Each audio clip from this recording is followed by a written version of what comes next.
রাজনীতির মঞ্চে উত্তেজনা আরও বাড়ছে। এবার আওয়ামী লীগের লিফলেট বিতরণ করলেই গ্রেফতার, এমনই কঠোর ঘোষণা দিলেন প্রধান উপদেষ্টার প্রেস সচিব শফিকুল আলম। কেন নেওয়া হলো এই সিদ্ধান্ত?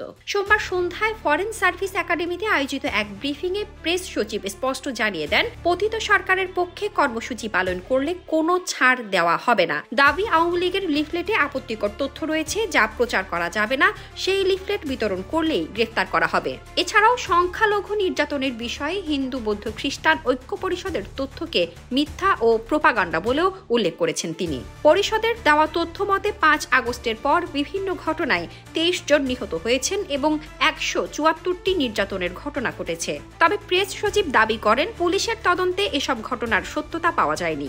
রাজনৈতিক অস্থিরতার মধ্যে এমন বক্তব্য নতুন উত্তেজনা তৈরি করবে কিনা তা নিয়ে বিশ্লেষকরা বলছেন, এই কঠোর অবস্থান দেশকে আরও অস্থিরতার দিকে ঠেলে দিতে পারে।